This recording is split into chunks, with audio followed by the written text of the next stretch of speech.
নমস্কার, আমার নতুন আরেকটি রেসিপিতে সকলকে স্বাগত জানাই। আজ আমি করেছি পটেটো মাঞ্চুরিয়ান। দারুণ একটা রেসিপি।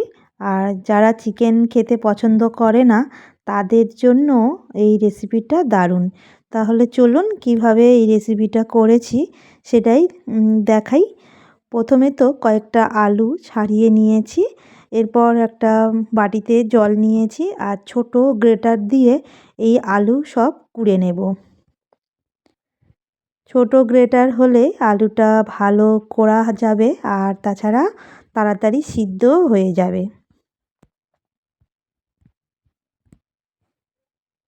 এইভাবে বেশ সুন্দরভাবে আলুটা কোড়া হয়ে গেছে আর বাকি আলুগুলোও আমি সেমভাবে কুড়ে নেব। এবার ভালোভাবে আলুগুলো ধুয়ে একটা ছাঁকনির মধ্যে ঢেলে রেখে দিয়েছি। যতটা জল ঝরে গেছে আর বাকিটা এই হাত দিয়ে চেপে চেপে জলটা ঝরিয়ে নিতে হবে। একদম জল যতটা পারা যায় জল ঝরিয়ে নেওয়ার চেষ্টা করতে হবে। এরপর একটা বাটিতে ঢেলে নিয়েছি আর দিয়ে দিলাম 3 চামচ মতো বেসন আর দিয়ে দেব 2 চামচ মতো চালের গুঁড়ো, যাতে ক্রিস্পিনেসটা থাকে।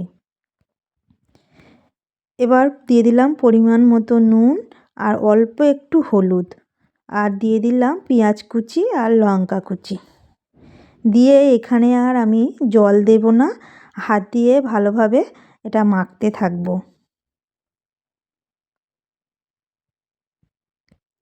একদম জল দিলাম না, ওই আলুতে যা জল ছিল তাতেই আলুটা সুন্দরভাবে মাখানো হয়ে গেছে। এবার কড়াইতে তেল দিয়ে আর পকোড়ার আকার সবগুলো ভেজে নেব।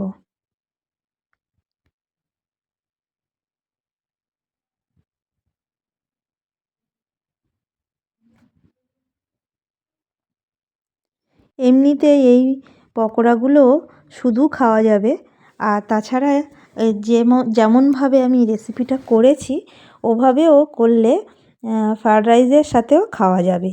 সব পকোড়াগুলো ভাজা হয়ে গেছে আর এখানে একটা কড়াই বসিয়ে দিয়েছি আর নিয়েছি 2 চামচ টমেটো সস, 2 চামচ চিলি সস আর হাফ চামচ সয়া সস। এবার ওই অল্প পরিমাণে তেল দিলাম আর তার মধ্যে দিয়ে দিলাম কয়েকটা রসুন কুচি। রসুনটা হালকা একটু ভেজে নেব, তার মধ্যে দিয়ে দিলাম লঙ্কা কুচি। লঙ্কাটা বেশ 3 থেকে 4টে আমি লঙ্কা কুচে দিয়েছি, আপনারা চাইলে যেমন ঝাল খাবেন তেমনই দেবেন। এবার এখানে 2টো বড় সাইজের পেঁয়াজ দিয়েছি আর অল্প পেঁয়াজ কলি কেটে দিয়েছি। এবার দিয়ে দিলাম ক্যাপসিকাম কুচি আর একটা টমেটো কুচি দিয়ে পরিমাণ মতো নুন দিয়ে হালকা একটু নাড়াচাড়া করে নেব। এবার ওই যে সসের মধ্যে সামান্য একটু জল দিয়ে পাতলা করে নিলাম আর সেই সসটা এর মধ্যে দিয়ে দিলাম। এবার দিয়ে দেব ওই যে আলুর পকোড়াগুলো দিয়ে আবারও একটু নাড়াচাড়া করে নেব। এবার 1 চামচ চালের গুঁড়ো হাফ বাটি জলে গুলে এর মধ্যে দিয়ে দিলাম। দিয়ে একটা কিছু দিয়ে ঢাকা দিয়ে রেখে দেব। 2-1 মিনিট পর ঢাকনা খুলে দেখুন এই রেসিপিটা রেডি হয়ে গেছে। রেসিপিটা দেখতে কিন্তু দারুণ হয়েছে আর খেতেও দারুণ স্বাদ হয়েছে। আমার এই রেসিপিটা কেমন লাগলো অবশ্যই কমেন্ট করে জানাবেন আর ভালো লাগলে লাইক, শেয়ার, সাবস্ক্রাইব করবেন। আর এমন ধরনের রেসিপি অবশ্যই বাড়িতে ট্রাই করে দেখুন, খুব সুন্দর লাগবে।